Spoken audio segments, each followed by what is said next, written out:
The living room was dim and suffocating, the stale scent of bourbon seeping into every corner as Brian Carter's heavy boots dragged across the floorboards. My body tensed the instant I saw his fist curl, my stomach sinking with the knowledge of what was coming. The first blow exploded across my cheek and sent me staggering sideways into the sofa arm, the jolt reverberating through my skull. Pain flared white hot, but there was no chance to recover. His hand seized my hair, yanking so violently my scalp screamed. Strands tore free as he bent down close enough for me to feel the heat of his breath. "Obey or die!" He hissed, his spit striking my cheek, his eyes narrow with hatred. His words carried the kind of venom that stripped me bare. I tried to wrench free, my arms flailing, but his knuckles cracked again into the corner of my mouth. Blood burst across my lips and slid warm and metallic down my chin. I could taste iron, thick and bitter. My head spun and blurred shapes danced before me, yet I still registered the outline of my mother Linda frozen in the doorway. Her hands clutched her sweater, her shoulders trembling as tears streaked silently down her cheeks. She looked ready to move until Harold's gravelly voice ripped across the room. "Stay out or you are next." His words landed like a chain around her body, pinning her in place. She dropped her gaze, retreating into silence as she had done for years. Brian's grip dug harder into my scalp as he flung me down, my body crashing onto the rough carpet. My ribs screamed when his boot slammed into my side. Breath rushed out of me in a strangled cry. I gasped, desperate for air, but the more I tried, the more my lungs betrayed me. It felt as though something inside had torn open. My chest tightened like a vice. Air refused to come. Panic surged hot and crushing. My fingers clawed desperately at the rug nails, scraping fibers, as though I could anchor myself to life through sheer force of will. Above me, Brian crouched, his grin twisted and cruel, the phone in his hand glowing in the darkness. "Smile, Julia," he taunted. "This is going online." His laughter rattled inside my head. I tried to reach for the phone, but my arms felt weighted heavy, useless. My vision narrowed, the edges of the room darkening. My chest convulsed as I coughed, blood splattering across the carpet in small red pools. Each spasm stabbed deeper, my ribs cracking with the pressure. My lungs burst in agony, a tearing pain so sharp I thought my insides had ruptured. Every gasp rattled shallow, broken each second, dragging me closer to a terrifying void.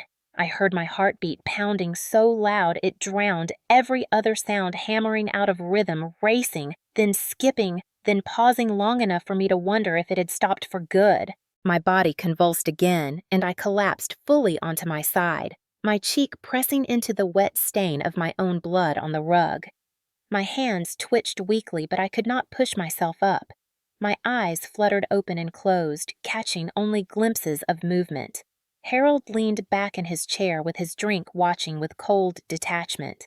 Linda wept softly at the doorway, her lips moving, but no words escaping. And Brian, my stepbrother, towered above me like a shadow gloating over his victory. The sound of my own ragged breaths filled my ears, each one thinner than the last, as if my chest were collapsing inward. My throat rattled, and I felt the heat of blood running down my chin. Darkness edged closer, swallowing everything in its path. My mind clung desperately to the faint image of my father gone since I was 12. His laugh, his strong arms lifting me high, the smell of sawdust on his clothes. That memory flickered briefly like a candle fighting against a storm, but even that was consumed by the crushing weight inside my chest. My lungs had burst under the assault, my heart thrashed against its cage, and my body went limp. From the outside, it must have looked like I had died, beaten black and blue until my breath was gone. To me, it felt like silence, a terrifying emptiness where breath and heartbeat no longer lived. And in that silence, as the world vanished into black, I thought it was the end. Yet it was only the beginning of the story that would one day demand to be told. When I was 12 years old, the sound of my world breaking was not a scream or a slap, but the silence that followed my father's last breath. He was a carpenter, a man who smelled of sawdust and glue, whose rough hands could craft beauty from broken wood. He laughed easily and carried me on his shoulders as though I were weightless. His death came suddenly, a heart attack that left my mother Linda sobbing on the kitchen floor while neighbors whispered condolences. I clung to the fading echo of his laughter, but grief does not sustain a family, and within a year my mother remarried. She thought she was saving us, but she brought Harold Carter into our home, a man who wore respectability like a mask and carried cruelty like a weapon. He came with his son Brian, a boy 2 years older than me, who quickly realized that in Harold's eyes he could do no wrong. At first, Harold pretended kindness. He brought flowers for my mother, fixed a leaky faucet, and promised security. He spoke of being a provider, of building a stronger family, words that sounded comforting to a widow desperate for stability. But once the ring was on her finger, his true nature surfaced. He did not simply want to provide, he wanted to control. Every dollar in the house flowed through his account. He confiscated my father's old tools, sold them, and told me it was better not to dwell on the past. He demanded my mother quit her small job at the library, insisting it was a distraction from her duties at home. I watched the light fade from her eyes as she surrendered her independence piece by piece. By the time I was 14, Harold had declared that I could not work part-time because it would interfere with chores. He seized the small prize money I won from writing contests, saying it was irresponsible for a child to manage money. He locked away the laptop my father once gave me and replaced it with a family computer in the living room where he could monitor every click. Even my phone was checked nightly. Texts deleted, call logs scanned. Privacy became a luxury I was never allowed. Harold often told me that if I ever tried to leave, police would not protect me. He said no one believed the word of a girl, with nothing that they would call me ungrateful and send me back. Sometimes he whispered worse threats, promising that if I ever dialed 911, he would make sure my mother paid the price with her bones. I knew from the way Linda flinched at his raised voice that it was no idle warning. Fear became a leash, and he yanked it whenever I considered rebellion. Brian thrived in this environment. With his father's approval, he strutted through the house like a prince. He received expensive gifts, new clothes, and every excuse for his failures. When he shoved me down the stairs, once Harold dismissed it as a joke gone wrong. When he took my notebook filled with stories and ripped it apart, Harold laughed and said it was useless scribbling. My mother's response was always the same: silence or whispered excuses that it was easier not to fight. By the time I entered high school, the family dynamic was cemented. Harold was the ruler, Brian the favored heir, Linda the silent shadow, and I was the outsider tolerated only to be humiliated. At school, Brian spread rumors that I was pathetic, that even my own family wished I had never been born. The names stuck. Students called me extra mouth, echoing the words Harold once barked during a dinner party when he announced that feeding me was like throwing money into fire. My face burned with humiliation as guests shifted uncomfortably and my mother lowered her gaze. That moment replayed in my head for years, each repetition carving away at my worth. I learned to move quietly, to shrink into corners, to lower my voice so as not to provoke anger. Yet inside me, a stubborn ember glowed a refusal to vanish completely. I buried myself in books, escaping into worlds where girls like me could be heroes. I dreamed of studying literature, of one day writing stories that mattered. But Harold sneered at the idea. "No one pays for poems," he said, tearing pages from my journal. He ordered me to focus on housework, declaring that was all I was good for. My mother sometimes whispered that she wished things were different, but her voice carried no strength. Once, when I begged to apply for a summer program, Harold shouted until she cried, accusing her of trying to tear the family apart. After that, she stopped encouraging me altogether. Her silence became another wall closing in. My adolescence was shaped not by love, but by control. Financial chains bound me, emotional manipulation silenced me, and threats kept me captive. Every time I thought of running, I pictured my mother's frail frame absorbing the blows meant for me. I could not abandon her, even if she had abandoned her voice. The years blurred into a pattern of chores, insults, and hidden tears. Looking back, it is clear Harold built a cage not of bars but of fear money and gaslighting.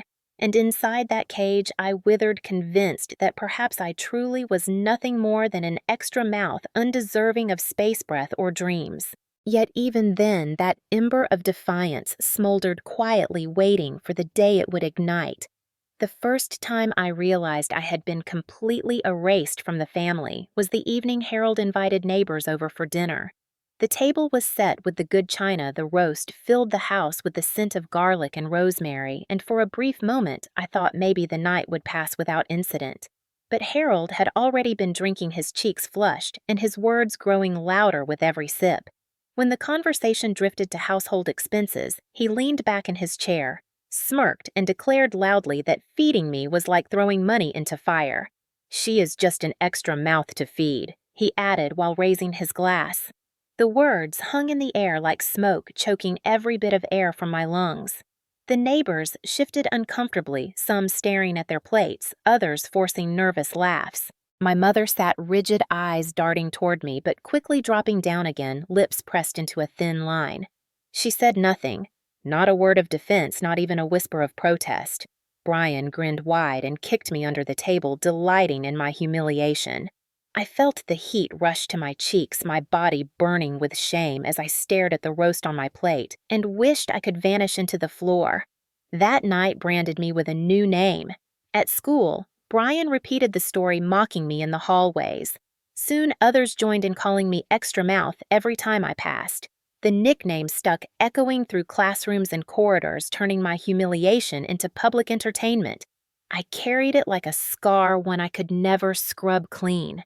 At home, Brian wielded it like a weapon, whispering it in my ear when no one else was around or shouting it across the room to remind me of my place. My mother's advice was always the same: just ignore him, Julia. But ignoring did not erase the sting or the way it hollowed me out from the inside. Harold encouraged it. Every time Brian taunted me, Harold smirked, satisfied, as though the cruelty proved his point that I was worthless. Slowly, I began to feel like my existence was merely tolerated, so they had someone to ridicule. Even photographs told the story. Harold insisted on taking family portraits during holidays, but I was either pushed to the edge of the frame or excluded entirely. Once, when I asked why I was not in a picture, he shrugged and said it looked better without me. His words landed like stones, heavy and undeniable. He also refused to list me on the family health insurance, claiming it was a waste of money. "If you get sick, you can deal with it yourself," he told me bluntly. My presence in the house was tolerated only so they could remind me how little I mattered. Yet in the bleakness, there were moments when the ember inside me flickered. One of my English teachers praised an essay I had written, saying I had a gift with words. She encouraged me to apply for a state writing program. For the first time in months, I felt a sliver of hope.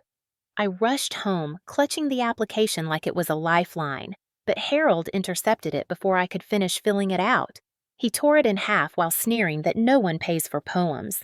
He tossed the pieces into the trash and ordered me to scrub the kitchen floor instead.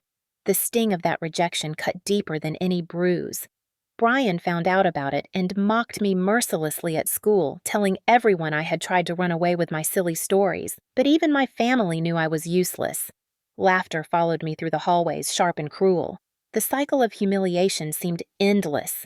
At home, Harold's control grew tighter, his eyes watching every move. He confiscated small coins I tried to save, demanding receipts for everything, calling me a liar when I could not produce them. At school, Brian ensured my isolation, spreading rumors that I was pathetic, unwanted, and incapable of doing anything right. And through it all, my mother drifted like a ghost, her silence more painful than Harold's fists.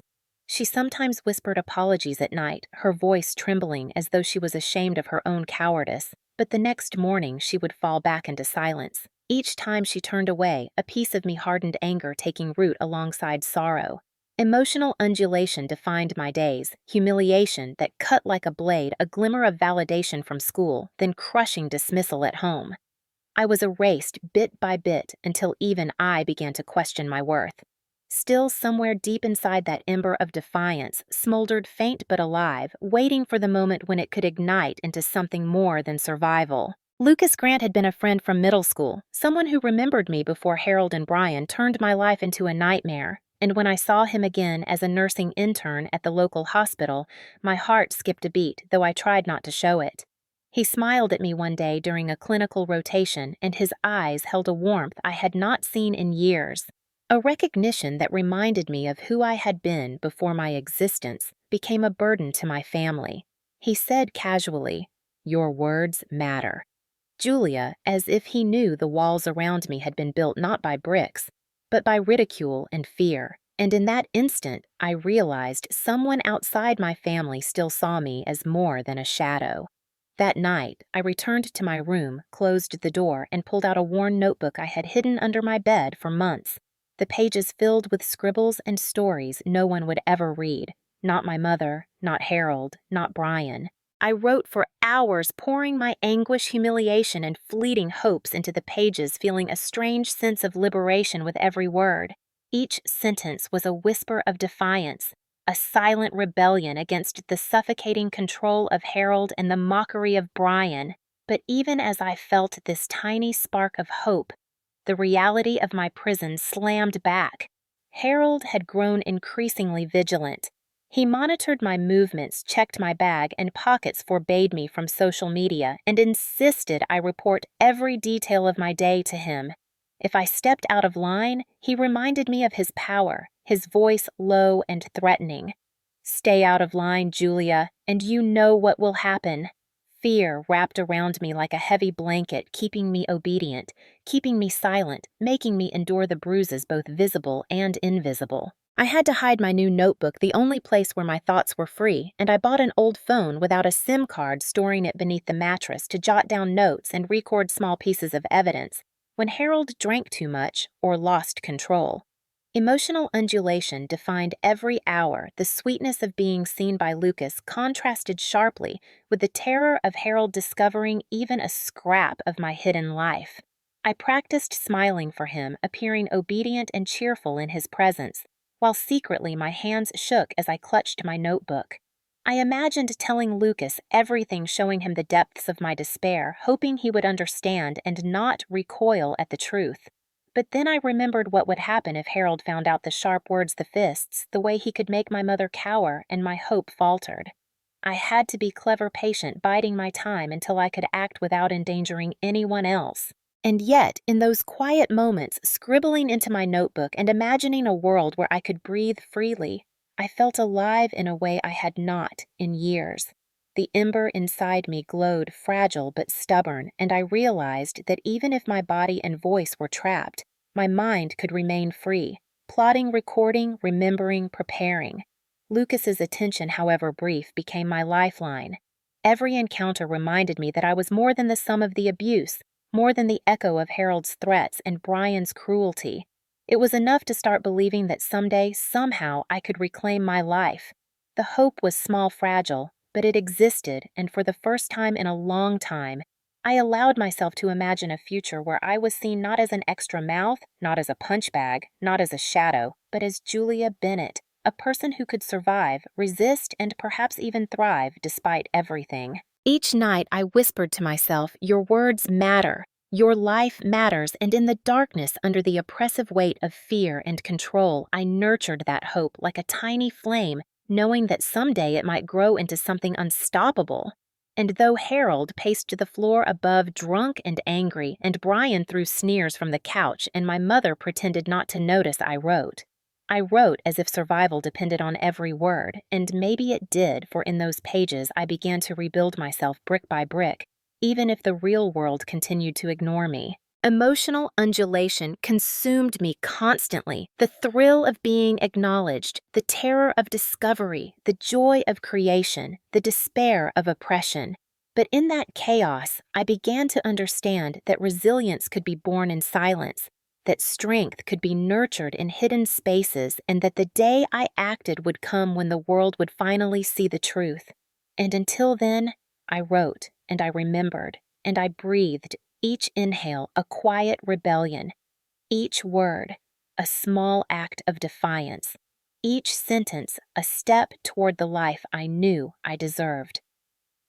The day I received the acceptance letter for the small scholarship I had worked so hard to earn should have been a moment of triumph, a glimmer of light in the long tunnel of my suffocating life. But the joy barely settled in my chest before Harold discovered it, his eyes narrowing as he snatched the letter from my trembling hands, tearing it into pieces with deliberate cruelty and letting the shreds flutter to the floor like mocking snow. Brian laughed a cruel sound that echoed through the house, and I felt my stomach twist as he said aloud, "Obey or die." The words dripping with the same menace that had haunted me for years, a constant reminder that any attempt to claim even the smallest victory would be punished. Linda stood frozen in the corner, tears streaming silently, unable to intervene, and I understood that her fear of Harold outweighed even a mother's instinct to protect her child, leaving me alone in the crossfire of their twisted power. The air in the room thickened with tension, every heartbeat pounding like a drum of impending violence.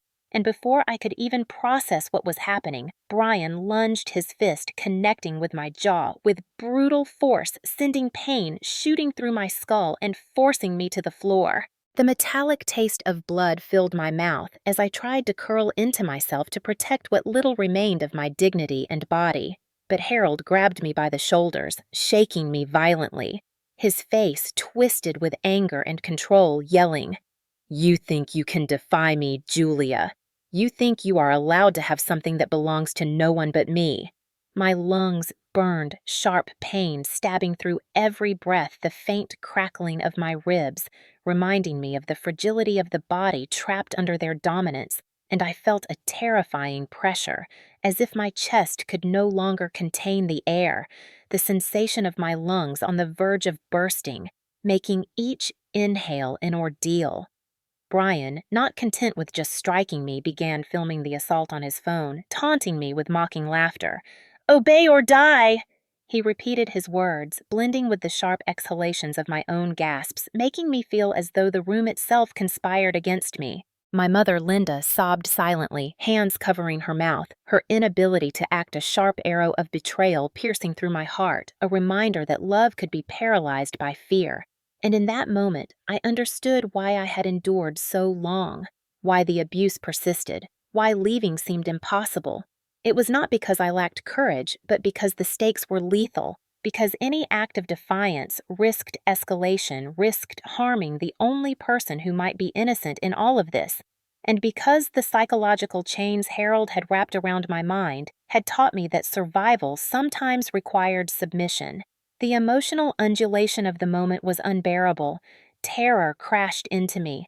Despair followed close behind, then a spark of anger flared, fleeting but real, as I realized that this violence was meant to erase me, meant to strip me of identity and hope, and yet I refused to surrender my mind, even as my body was battered.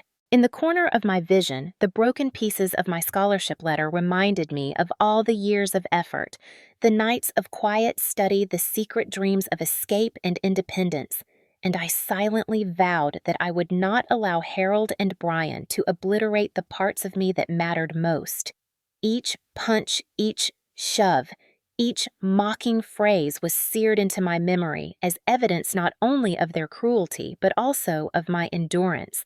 And while I cried while my ribs ached and my lungs screamed in protest, I recorded every sound, every threat, every word, committing them to memory, and when possible, secretly to digital evidence, knowing that these small acts of resistance were seeds for a future reckoning. Emotional undulations surged through me, excruciating pain, overwhelming fear, flashes of anger, and the briefest glimmers of hope, mingled together, creating a storm inside that made my head spin and my body tremble. Yet it was in this very turbulence that I began to understand the strategy I would need, the patience I would require, the cunning I would have to employ to survive and one day expose the truth. As they finally withdrew, leaving me bruised, bleeding, and gasping on the cold floor, the house silent. Except for my ragged breaths and the faint hum of the refrigerator, I felt a mixture of relief and anticipation, a recognition that tonight had been another trial, but also a confirmation that my spirit, though battered, was unbroken. I touched the floor, feeling the sticky warmth of blood and the cold hardness beneath my palms, and I promised myself that I would endure, that I would record, that I would plan, and that I would not allow my existence to be erased, because somewhere beyond these walls, beyond the tyranny of Harold and Brian, a life awaited that I deserved, a life where my voice and my body could finally be mine. Each inhalation was a battle, each exhalation a silent oath, and even as pain throbbed in my jaw, ribs, and lungs, I began to shape a mental blueprint of resistance, knowing that the physical suffering would be temporary, but the resolve it forged in me would endure indefinitely. After the violent episode that left my body bruised and lungs aching as if they had been stabbed from the inside, I crawled to the corner of the living room, clutching the floor for balance, my hands sticky with blood and sweat, and breathed in the thick, heavy air, forcing myself to slow my frantic heartbeat, knowing that panic would only make things worse, that Harold and Brian would sense weakness and strike again. And in that moment, I realized that surviving meant more than just enduring the next punch. It meant planning, observing, recording, and storing evidence of the abuse in ways they could never predict. And so I retrieved the old phone I had hidden behind a stack of books, a relic with no SIM card, no traces, nothing to alert Harold, and switched it on quietly, the screen flickering to life as I whispered to myself, "You will not erase me. I will find a way." And then I began recording, capturing the empty room, the faint echoes of my own ragged breathing, the creak of the floorboards, every sound a layer of evidence for the day. Justice would arrive while simultaneously continuing to write in my hidden journal, a leather-bound book whose pages were soon filled with meticulous accounts of each beating, each threat, each moment of humiliation, each word of gaslighting, every detail carefully documented, dates, times, emotions, reactions, because I knew that one day these records would prove not only the physical cruelty, but also the psychological torture I had endured. And in that silent act of recording, I felt a flicker of empowerment, a small but crucial step in reclaiming agency over my own life, even if only in secrecy for now, while outwardly I continued to play the obedient daughter, the good stepdaughter, the silent, invisible presence in the house. Because any slip, any sign of defiance could result in immediate escalation, and I had learned through bitter experience that Harold's wrath was not limited to me alone, that my mother could be attacked, humiliated, or worse if I misstepped, and so my strategy had to be precise, patient, and invisible, like a shadow moving in the dark. And every day I practiced restraint, hiding bruises under long sleeves, keeping my voice low, smiling when they demanded it, all the while compiling evidence in the USB drive I had secretly embedded beneath the loose floorboard in my bedroom, a small cache that held not only recordings of physical assaults, but also harrowing texts, photos, and notes that documented Harold's control over finances, manipulation, and threats. Each byte, a tiny weapon in the arsenal I was constructing for the day.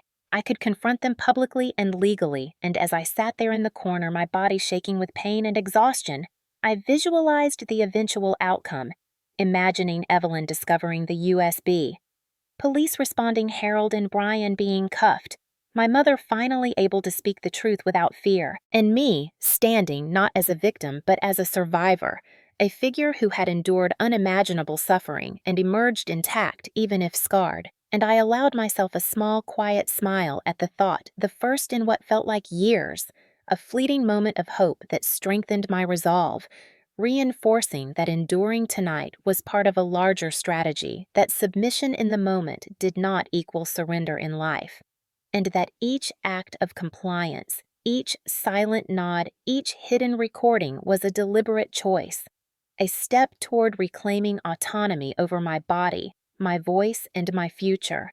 And while my lungs still throbbed with pain, the sensation of bursting and burning deep inside the ache in my ribs like iron bands tightening, I forced my breathing into slow, steady cycles, knowing that controlled breathing was as much a tool of survival as recording evidence, and I pictured Lucas and Evelyn as pillars of support waiting beyond the suffocating walls. Reminders that the outside world still held allies that escape both psychological and eventual physical was not impossible. And in that mental rehearsal, I felt my fear transform into calculated courage, the tremor in my hands now a tool for precision rather than a sign of defeat. And with each entry in my journal, each whispered command to the old phone to record each careful placement of evidence into the USB cache, I fortified a silent resistance that was invisible to Harold and Brian, but real and tangible to me, a strategy that relied on patience, stealth, and unwavering commitment to documenting truth.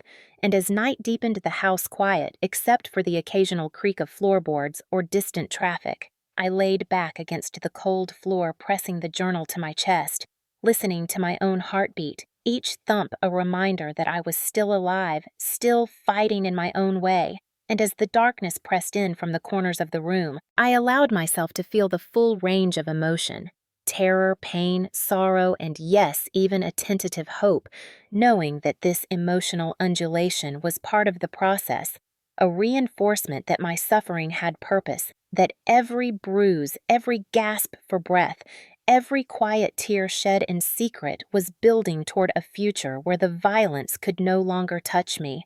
And as I drifted into a fragile sleep, my body aching, my mind alert, I repeated a silent mantra, a promise to myself that I would endure, I would record, I would plan, and one day I would make sure the world saw exactly what had been done to me. And the power of that mental resolve carried me through the night, transforming fear into strategy, pain into preparation, and invisibility into stealth.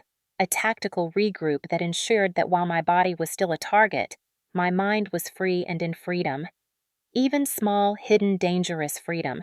I found the first true measure of power I had ever felt in that house. The following afternoon, I stayed close to the back window, my bruised body still tender from the previous night, every breath reminding me of the burst lungs, and I watched as Brian left the house smirking with the kind of cruel satisfaction that always made my stomach churn, knowing he thought he had complete control. And just as I was about to retreat from the window, I heard the faint sound of a car door and a soft footstep on the lawn, and then a voice called out cautiously, "Julia." My head snapped toward the sound, and there she was. Evelyn Harper, our next-door neighbor, a woman in her early 40s with a keen gaze and a protective aura peering over the hedge, as if sensing the tension before she fully understood it, and I felt my heart race, not with fear, but with a fragile flicker of hope. Because Evelyn had always been kind, always noticed little things, and maybe, just maybe, she could be the outside witness I needed, someone who could see the abuse I had endured and believe me without question. And as I waved slightly, almost imperceptibly, she leaned closer and whispered, "Do you need help?" I swallowed hard, my throat tight with emotion, my body still trembling from the previous night's beatings, and I nodded slightly, careful not to alert Harold or Brian if they were watching from a distance. And in that moment, I realized that even a small hidden connection to the outside world could give me courage, that having someone see me as a real person, not an extra mouth, made a difference. I could not have anticipated, and Evelyn waited patiently, giving me the space to breathe, to regain composure, and I whispered back, "Yes, but be careful, knowing that any wrong move could set off a chain reaction of violence." And as I stepped away from the window to make it seem like I was simply tending to chores, I felt the weight of possibility pressing down on me, the tension in my muscles a mix of fear and relief, because for the first time someone besides me knew something. Someone could intervene if necessary. Someone could witness the truth. And while Harold still loomed in the house like a shadow of authority and danger, Evelyn's presence reminded me that I was not entirely invisible, that someone could see the reality that had been hidden behind closed doors for years. And I made a silent promise to myself that I would not waste this chance, that I would find a way to gather enough evidence to survive each day, to keep the recordings, the USB, the journal safe, and eventually to use them to turn the power back on those who had tried to erase me. And as the afternoon sun shifted, casting long shadows across the living room floor, I observed Evelyn discreetly from behind the curtain as she noted something on her phone. perhaps making a call or recording details, and I felt a surge of cautious hope, a reminder that even in the darkest circumstances, allies could exist, that truth could be seen, and that justice, even if delayed, could arrive. And I carefully began to coordinate in my mind the next steps, imagining leaving a note for Evelyn, hiding an emergency phone, planning safe moments to signal her without raising suspicion, all while maintaining the outward appearance of compliance with Harold's oppressive rules. And as evening approached and Brian returned home, I retreated from the window, pressing my hand to my chest as if to calm my racing heart. And I could still feel Evelyn's presence as a comforting shadow, a lifeline. And as I prepared dinner and smiled at Harold in the kitchen, masking the terror and the pain, I reminded myself that I was not powerless, that my secret efforts, my recordings, my careful observations, my hidden journal were all part of a plan that would one day turn the tables. And in that silent, tense endurance, I felt a mix of adrenaline and fear, my body aching, my mind alert, every noise in the house setting my nerves on edge. Yet simultaneously, I was buoyed by the knowledge that Evelyn was out there aware, ready to act if necessary. And as the night fell, I carefully positioned myself near my hidden USB cache under the floorboard, making sure that every recording, every note, every video of abuse was intact. And I whispered to myself over and over, "You are not alone. You will survive. This is not the end." And I felt the emotional undulation of fear and hope, terror and strategy that kept me balanced on the edge of survival and defiance. And that night, I went to bed with a sense of quiet determination, knowing that the next day I would take even more deliberate steps, coordinating with Evelyn in small, safe ways, building a foundation of evidence, gathering allies outside the suffocating walls of my stepfather's control. And I allowed myself a single thought that gave me strength, that someone else sees me, someone else believes me, and that was enough to carry me through the night, each breath a reminder that I was still alive, that resistance could take many forms, and that the first witness, the first ally, could change everything. And as I drifted into a wary sleep, my mind cycled through scenarios of protection, exposure, survival, and eventual justice, each one reinforcing the plan, each one keeping the fire of hope alive. Despite the crushing weight of fear, and in that delicate balance of terror and optimism, I realized that Evelyn's presence was not just a glimmer of hope, but a necessary spark for the life I intended to reclaim. And with that thought, I felt the first true measure of agency I had held in years, a subtle yet powerful confirmation that I was no longer entirely at the mercy of Harold and Brian, that even in silence, in shadows, in careful observation, I could fight back, survive, and eventually prevail. It was late afternoon when I thought I had a moment of false security. Harold had gone into his study with a glass of whiskey, and Brian was lazily scrolling through his phone on the couch, and I felt a momentary sense of relief that maybe, just maybe, the house would be quiet for a few minutes, giving me a chance to breathe and tend to the bruises that still throbbed along my ribs and arms. But that sense of calm shattered when I heard the metallic scrape of Harold's chair against the floor and the sharp, angry footsteps heading toward me. And before I could react, Brian grabbed my arm and yanked me toward the living room, his face twisted with a cruel grin, and Harold followed close behind, his eyes dark with fury, his mouth set in a line that I had learned to recognize as a prelude to violence. And then it happened. The first punch landed squarely on my jaw, the impact reverberating through my skull, my teeth clashing painfully, and I stumbled backward, trying to shield my torso. But Brian's fists were relentless, striking my sides and stomach, each blow making my lungs ache with a burning pain that felt like fire spreading through every inch of my chest, and Harold's voice was like ice cold and cutting. "Obey or die," he barked, and I could barely comprehend the words through the haze of fear and pain, my vision swimming, and then Brian grabbed me by the hair and slammed my head against the edge of the coffee table, sending sharp pain exploding behind my eyes. My knees buckled, and I fell to the floor, gasping each breath, a jagged stab in my chest, and then it happened, the moment that would etch itself into my memory forever. I felt a sudden, excruciating pressure in my chest, as if the very air had been stolen from my lungs, a searing, stabbing pain that made me choke and cough. my vision narrowing, and I realized with terror that my lungs were bursting under the strain of the assault, blood rising in my mouth from the force of the blows, my hands clawing at my torso, trying to ease the pain, but nothing could stop it, and Linda, my mother, stood frozen in the kitchen doorway, her face pale, her eyes wide with fear. But she did nothing, paralyzed by the memory of Harold's previous threats to punish her if she intervened, and I understood all too well that if she tried to help, we would both suffer, and that knowledge forced me to suppress my screams as best I could to survive in silence, and as Brian laughed cruelly and continued striking me, Harold watched a menacing figure of control and intimidation, and I felt the weight of hopelessness pressing down. But somewhere deep inside, a flicker of defiance sparked a whisper in my mind that screamed, "You cannot let them break you completely." And in that instant, I summoned every ounce of strength to roll slightly to bring my hidden USB under the couch closer to my hand to ensure that the evidence I had so painstakingly collected would survive even if I did not. And as Brian's fist connected with my side, again knocking the wind out of me, I managed to swipe my hand across the floor, grasping the edge of the USB and holding it tightly, a small defiant act of survival amidst the chaos. And then, Harold, enraged by my feeble attempts at resistance, grabbed my hair and slammed my head into the corner of the wall, a sharp crack echoing, and my body convulsed from the impact. My vision swimming tears blurring the world around me, and I felt an almost surreal detachment, a sense that I was outside my body watching the assault unfold.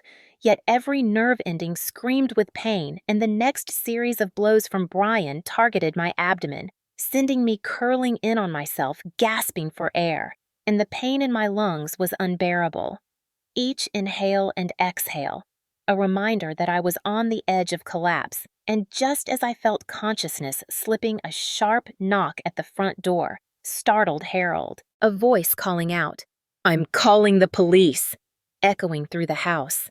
Evelyn's presence breaking through the terror, and Harold froze, his control momentarily shattered. Brian hesitated, and in that pause, I managed to roll slightly, keeping the USB close, shielding it with my body, and my mind raced through every plan, every escape route I had considered, and in that heartbeat, I realized that despite the excruciating pain, the terror, the feeling that my very lungs had betrayed me, I still had the tools to fight back, to survive, to preserve the evidence of their crimes, and as Harold barked orders and Brian cursed, Evelyn's voice grew firmer. Step away from her now, and something in that clarity of intervention gave me a surge of adrenaline, a reminder that I was not entirely alone, that help had arrived, and as the seconds stretched, Harold made a desperate move. But I, despite the black spots dancing at the edges of my vision, held the USB tightly, clutched my journal against my chest, and reminded myself that every second I endured, every hit I absorbed, brought the day closer when justice would finally be seen, when the truth would be undeniable. And in that mixture of terror, pain, and hope, I realized that this breaking point, this night of violence that almost ended me, would be the catalyst, the moment when my silent resistance became tangible, and as Evelyn's voice grew louder and more insistent, Harold finally stepped back and Brian hesitated, giving me the tiniest opening, a chance to breathe, to survive, to cling to life and evidence, and as I lay on the floor, gasping, bruised, bloodied lungs, screaming, I felt the first real spark of empowerment in months, knowing that even amidst the horrors, even under the weight of extreme fear, I had a lifeline, a witness, a chance.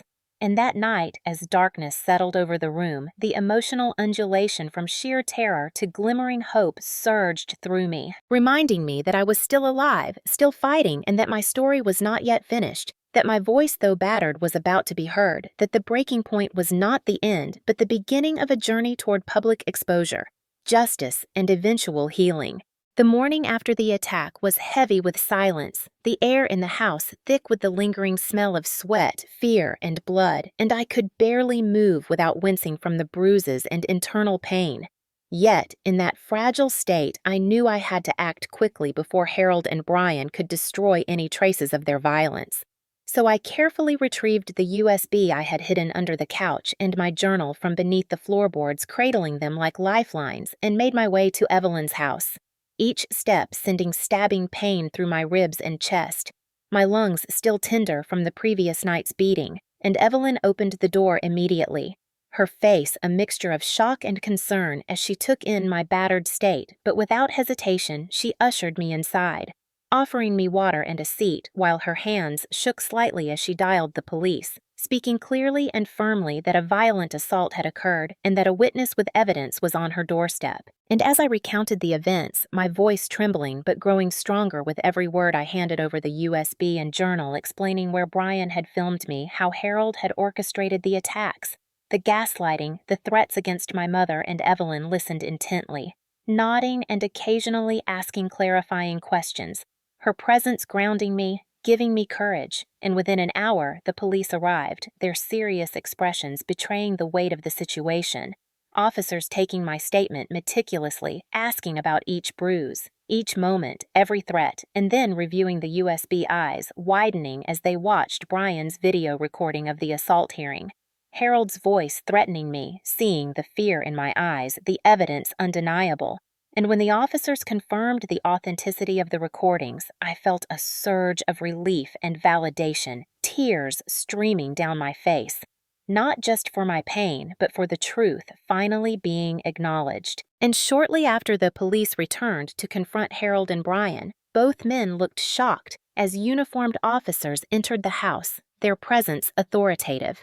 The flash of handcuffs catching Brian's eye, and Harold's face went pale as they read him his rights and escorted both him and Brian outside past the neighbors who had gathered, murmuring, watching the spectacle.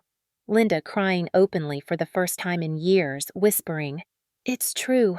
It's all true."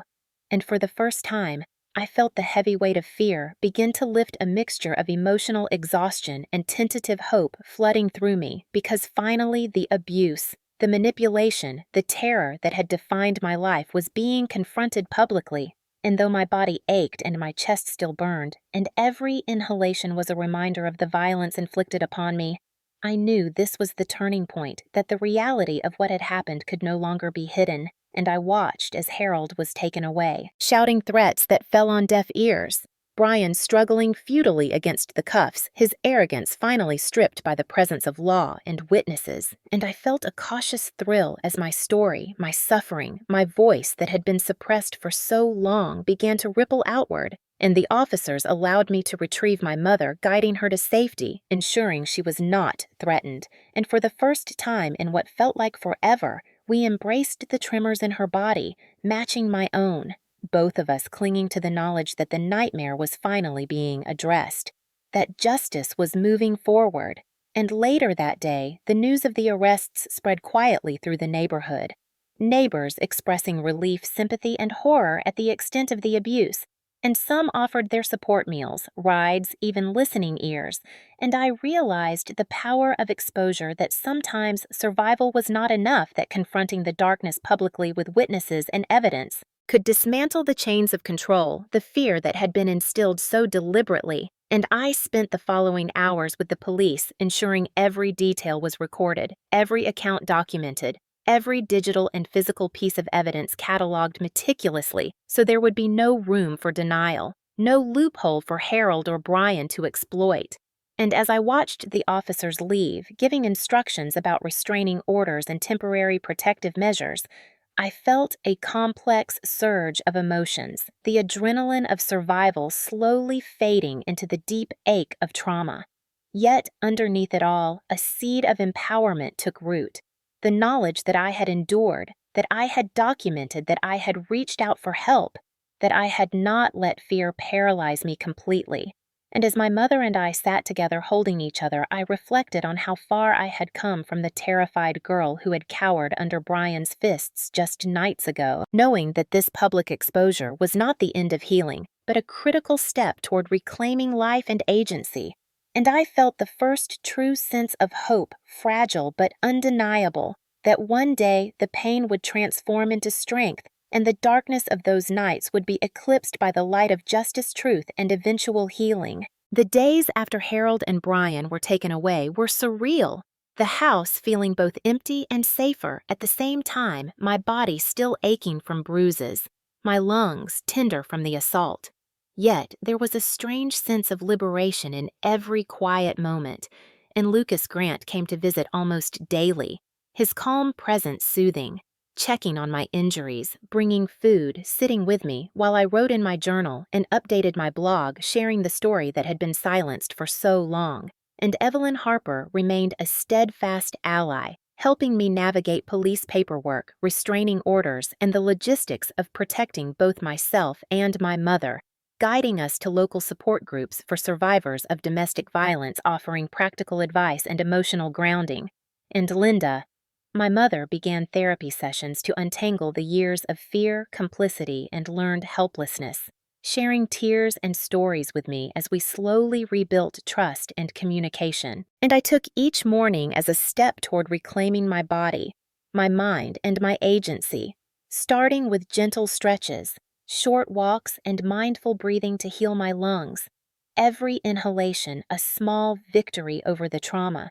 And in these quiet rituals, I discovered a sense of control that Harold and Brian had tried to strip away, a sense that my life, my choices, my voice belonged to me alone. And as I chronicled each day on my blog, detailing not just the abuse, but the resilience, the courage, and the small victories, I realized the power of my story to resonate with others, to encourage those still trapped in abusive environments to seek help, to document, to reach out to survive. And the local community responded comments and messages of support flowing in people sharing similar experiences, offering advice, empathy, and validation. And through this connection, I began to feel less isolated, understanding that the trauma was not shameful, that speaking the truth was a form of strength, not weakness. And as weeks turned into months, I began to take concrete steps toward independence, opening a personal bank account, reclaiming control over finances, enrolling in classes to advance my career, reconnecting with friends who had been distanced by Harold's control, and in every interaction, every decision I felt a quiet but growing empowerment, a reclamation of self, and though the scars on my body were visible, reminders of the violence and the memories of each strike and threat lingered in sudden flashes. I refused to let them define me, and with the support of Lucas, Evelyn, and my mother, I began to envision a future where fear no longer dictated my actions, where my home was a safe space, where my choices were my own. And one evening, while sitting on the porch with the sun setting, I reflected on the journey from that night, when Brian's fists nearly crushed my lungs, to this moment of fragile peace, and I realized that healing was not linear, that fear, anger, sorrow, and relief could coexist, but that each day offered an opportunity to reclaim strength. And I wrote a final blog post summarizing the ordeal, not just for myself, but for anyone who might need courage, detailing how the abuse was exposed, how the public and legal system intervened, and how survivors could take small, deliberate steps toward safety and recovery. And I shared that my mother was now in therapy, finding her voice, that Lucas was helping me navigate life outside Harold's shadow, that Evelyn continued to check in, and that I had enrolled in courses to rebuild my career, reclaim my independence, and that every bruise, every moment of terror, every instance of manipulation had been transformed into a testament of survival, resilience, and eventual empowerment. And as I closed my laptop that evening, the golden light of dusk warming the porch, I whispered to myself, my stepbrother's fists almost took my breath forever, but now I breathe for myself. A mantra that encapsulated the months of fear, pain struggle, and the ongoing journey toward healing.